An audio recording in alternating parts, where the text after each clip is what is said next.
Okay, so your team scores a goal. Agüero botou na frente, Agüero limpou, Stanley pra fazer!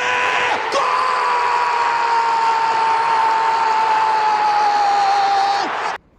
Then you hear the word VAR or VAR. You can call it two ways.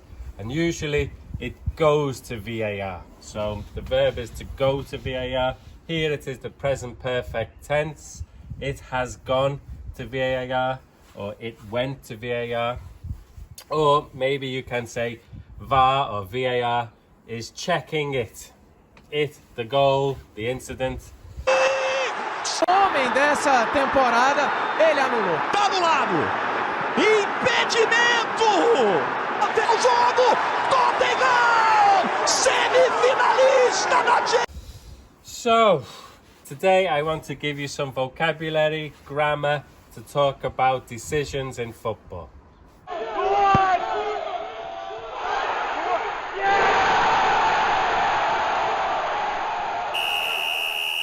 Usually, we use the passive voice. So the passive voice is a form of be, then the past participle of verb 3. So here, it was, so the form of be, disallowed. So it here is the goal, maybe. The goal was disallowed because of VAR, maybe. Another way you can say disallowed, maybe a little bit more informal, more spoken English, is ruled out. It was ruled out. The goal was ruled out, or chalked off. So the goal was chalked off. So chalk is this, chalked off. It was ruled out, it was disallowed. And this is the passive voice because we are not saying who did it. We are not saying who disallowed it, who ruled it out. VAR, or the referee, ruled it out. So if you want to use the active voice, you put VAR as the subject. So VAR, this is S here, maybe you cannot see it.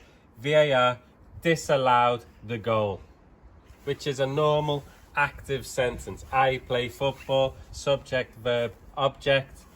VAR disallowed the goal. Or maybe you want to talk about the goal as the object, because that is more important, and you don't need to say who disallowed it. You just say it, or the goal was disallowed. Or maybe you want to say who disallowed it, who ruled it out. So the ref wasn't VAR, it was the ref. The ref disallowed the goal, or the ref ruled it out. So ruled out is a phrasal verb, which is difficult in English, usually in more spoken English. And here the object goes in the middle. It is a separable phrasal verb. So the ref ruled the goal out. The ref chalked the goal off. Kessié, it's bounced away, still gets a shot in. What a good one! Brilliant goal from Franck Kessié.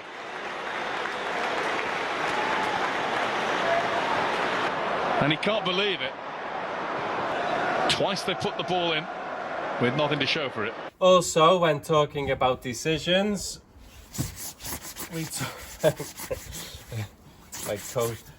Also, when talking about decisions, we talk about offside. So he was offside, or the opposite, onside. And here we can use a time conjunction. So he was offside when the ball was kicked. You hear this phrase a lot in football, in English, when the ball was kicked. No, I was onside when the ball was kicked. Or he was offside. No, not when the ball was kicked.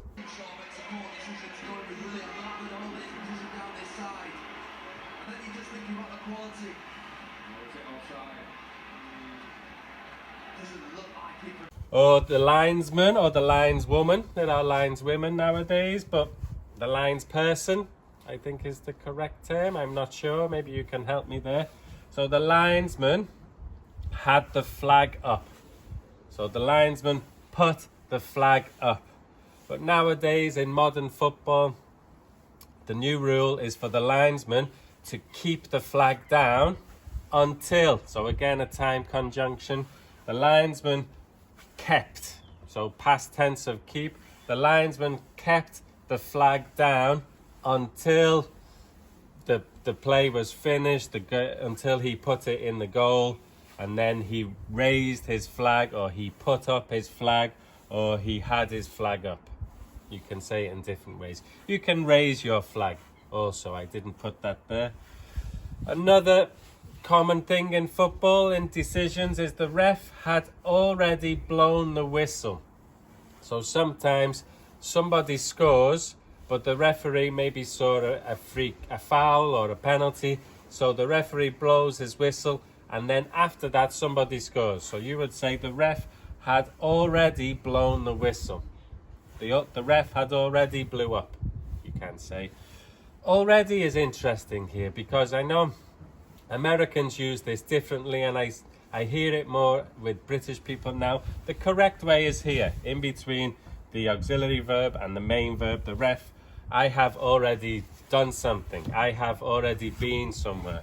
The ref had already blown the whistle. But in American, they say it at the end of the sentence, usually, which is wrong, but it's becoming more popular and you will hear it more and more. Okay, two big rules in football now are the follow through. So the follow through is if you maybe tackle somebody and you hit the ball, but maybe after you hit the ball, so this time conjunction again, after you hit the ball, you hit the man, you catch the man. So we sometimes say you touch or you catch, not like catch, you catch his foot.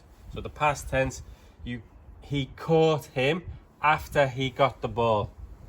So maybe you catch a player after you touch the ball. This happened, no, I don't think it happened in the International Flamengo match recently, when a player, he didn't get the ball first, but he caught him on the follow through. Sai jogando na direita com o Rodinei. Felipe Luiz deu bote. Ficou sentindo, hein? Pegou. Ficou sentindo Felipe Luiz. Pegou, deu para perceber daqui quando ele bota o pé no chão. Acho que é o Rodinei que está na jogada com ele. Depois de revisar a jogada no vídeo, vou tomar a decisão. E a decisão é cartão vermelho para Rodinei. In the past, defenders, and in England we say this a lot, I got the ball, ref. I got the ball. And you make like this with your hands. I got the ball. Or you just do a hand like this, meaning usually you never, and you smash the player, and you do this, trying to claim your innocence. But yeah, the follow through now, it is still a free kick. It's maybe still a penalty. I think Virgil van Dijk has done it in the past versus Napoli, but nothing happened to him.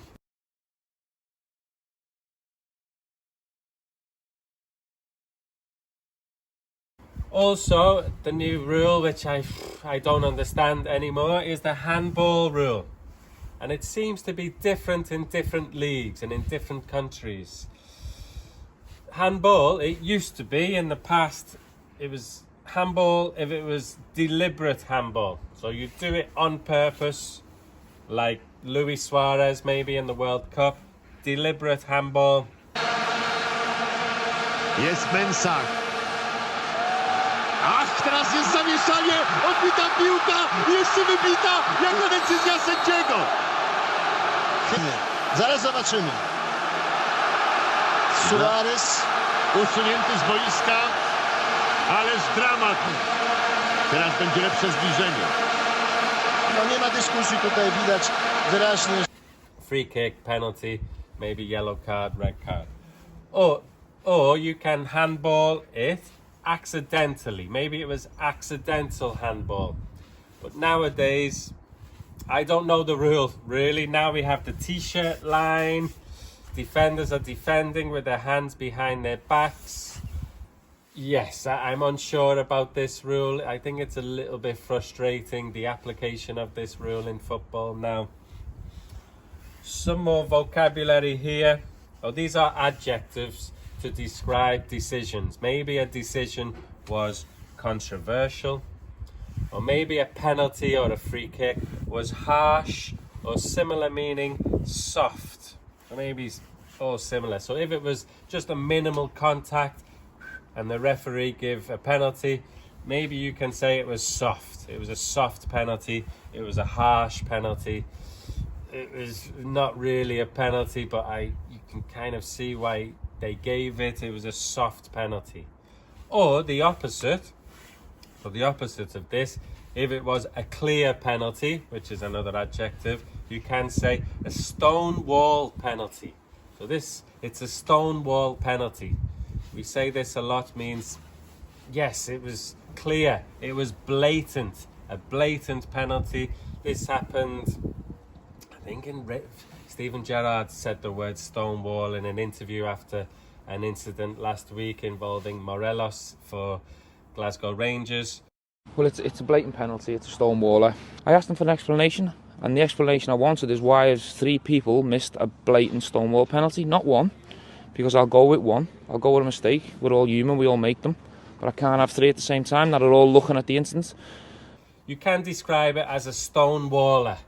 Yes, clear penalty, a stonewaller. Or another similar phrase is cast iron, a cast iron penalty. I've got some chalk on me here, so maybe you cannot see this now. But a common phrase is, we were robbed. If you think the decision was wrong, a manager, usually fans say this, we were robbed. VAR robbed us. We were robbed. So this is the passive again. So we were robbed, maybe by the referee, by VAR, or VAR robbed us. So that would be the active sentence. Or you can feel hard done by, which is a bit more of a not polite way to say that you were robbed. We feel hard done by. So maybe a manager or a coach can say this. Okay, do you have any phrases in your language that are similar? What do you think of the handball rule? What do you think of this follow-through rule? Do you like VAR? Please comment below. Thank you for watching. See you in the next video.